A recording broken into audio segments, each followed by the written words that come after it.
What is going on, my friends, and welcome back to another video here on the Crypto Catch Up. Of course, your number one place to catch up on crypto. Now, today I want to talk to you all about the fact that it seems to me as if whales are starting to make bets that this market is going to start pumping soon, Bitcoin specifically, and it could even be this year. And so in today's video, we're going to take a quick look at what's going on in the market, why it seems this way, what they're doing, and what I'm doing as a result of it. And so with that said, let's not waste any more time, my friends, and let's catch up on some crypto. Now, I did want to say a major shout out to all of you who have recently joined. Guys, this channel is less than 3 weeks old and we're currently at 725 subscribers. So thank you so much for all of you who have recently joined the journey, and I can't wait to keep it up with you. Feel free to subscribe if you are new and you do find the content valuable. But looking at the market here, what we can see is that it's been a rather weird market, not gonna lie. You know, we've seen a lot of ups, a lot of downs, a lot of fake outs, a lot of breakouts that lead to fake outs. It's just been kind of weird to, you know, more than anything. It's been a little bit weird recently. But looking at the general market, things are holding up decently well. Bitcoin currently sat right below 60,000 at 59.5k. ETH still maintaining 2.5k. Well, BNB still maintaining 550. Solana did lose 150 as it is performing a little bit worse than some of your other alts this week at a 6.27% loss on the last 7 days, but overall $141, and you can see a lot of flatness here for Solana. So at the end of the day, nothing too crazy. XRP finally got a little bit of momentum a few days ago, kind of what's that word that I'm looking for? Like canceling out, but there's a better word for it. Leave it in the comments below. But it like canceled out some of the losses that it saw earlier in this year, bringing this thing back up a bit. We also saw Tron catching some damn momentum. Tron up 25% on the week, looking absolutely beautiful. Cardano and AVAX also picking up a decent amount. So, you know, again, you know, Bitcoin pulling back, some altcoins pumping, Ethereum dumping, just weird. It's a weird market, but at the end of the day, we are in a moment of uncertainty, and so it is not surprising to me. Now, taking a step out of the, out of the top 10, you can see that weirdness continue here, right? We have things like BTT, HTX, Aave picking back up,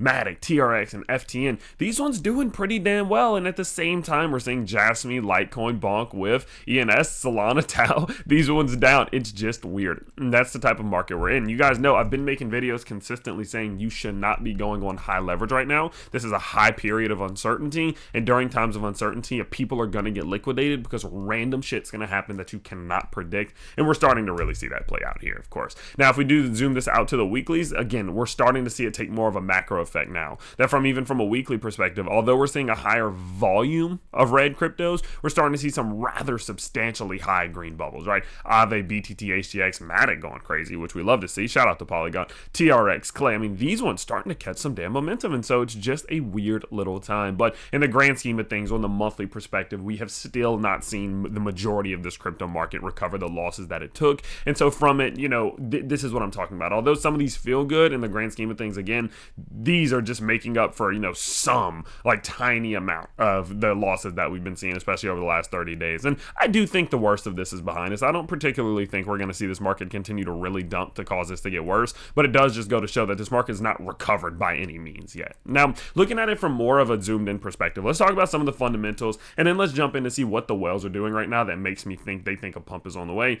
because it is definitely interesting. Now, from more of a zoomed in perspective, let's get an idea of what we're seeing. Let's start off with a good old crypto fear and greed just to get a feel for where we're at. And we are now back around the 26 level on the current day, which again, it's on August 21st currently. Now, crazy thing is, looking at the week, we have spent the entire week now, the last 7 days straight in fear. Looking at the month, we have spent now over half of the month sitting in fear or extreme fear. I don't need to really harp on it too much. You guys know I think this is an overreaction. I think the fact that people are this scared right now is ridiculous. And the fact that the fear and greed index is dropping still, people are getting more scared. I just don't understand.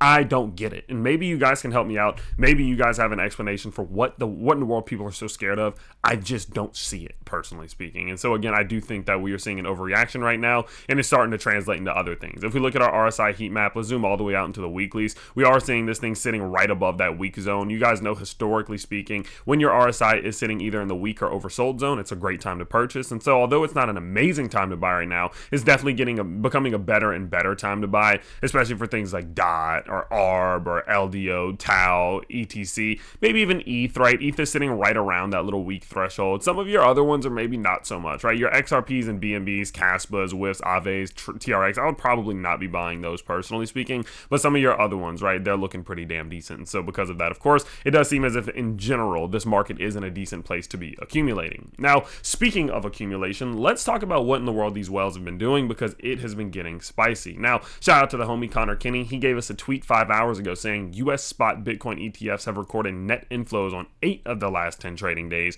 On August 20th, ETFs saw $88 million in inflows, the highest since August 8th, according to Farside Investors. Now, if we do go ahead and take a look at what is happening over here, yeah, you can see the total inflows have been racking up. Yeah, we've had a few days. August 9th was a pullback, August 14th was a pullback, or just a general outflow day. But generally speaking, we've been seeing a good bit of inflows. 45 milli there, nearly 200 mil there, 27 mil, 39 mil, 11 mil, 35 mil, 62 mil, 88 mil. I mean, these larger institutions are freaking buying, and people are buying into these ETFs. And that is a good sign, because realistically, Bitcoin's price is not pumping, right? People, like the retail investors who are terrified out of their minds right now, especially in the last month, they are still selling. Retail is selling. And while retail is selling, we are seeing these ETFs, these institutions picking up more and more and more. That is a sign, because oftentimes retail's wrong and the bigger institutions are right. And the sad part is the manipulation is what causes that. I genuinely believe that. Now, for more of a zoomed out perspective, we actually did get news that it's not even just these ETFs, right? We are seeing some of the largest hedge funds.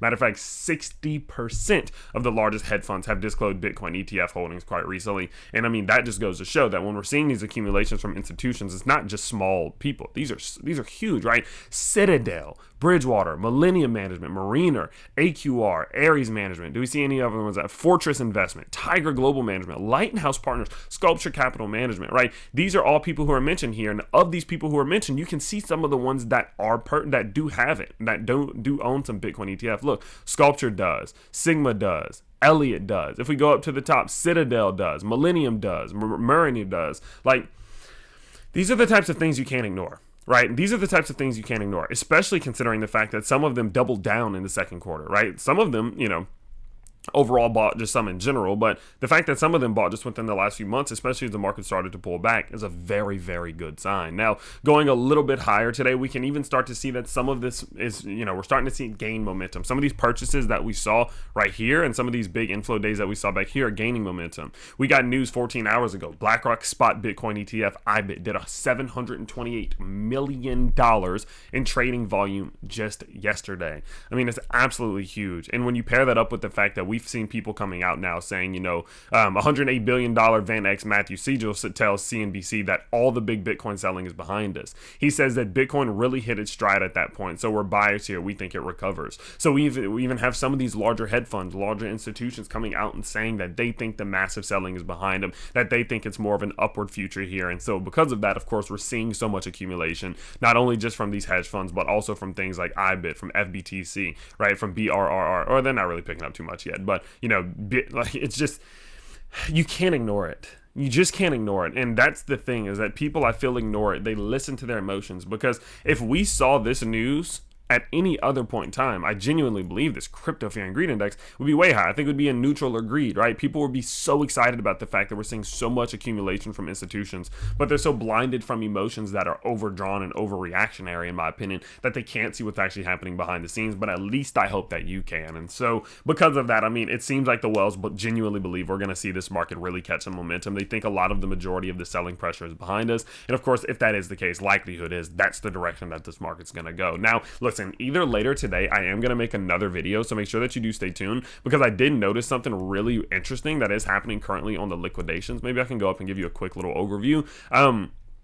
I noticed that, no, I don't want to look at this one. I want to look at the liquidation map. I noticed the fact that on the daily, we're seeing balance. On the 7-day, we're seeing unbalance, in which the fact that shorts are a little bit higher, or downside liquidations are a little bit higher. But then on the 30-day, topside liquidations are higher. And I'd like to talk about why we're seeing that shift and why we're seeing that change and what it could mean for the future. So either tonight or in the morning, I'm going to make a video specifically about this. So guys, if you do enjoy this content, if you have been enjoying the channel, as I mentioned before, we're less than 3 weeks old, smashing up towards 1,000 subscribers already. So thank you so much for joining the journey. And if you do want to help, you could always like this video and comment down below so as many people can see it as possible, and subscribe to the channel if you are new and you think it's valuable. But of course, thank you so much, and I can't wait to see you in the next video where we go over liquidations and what's happening over there. Peace out, everybody.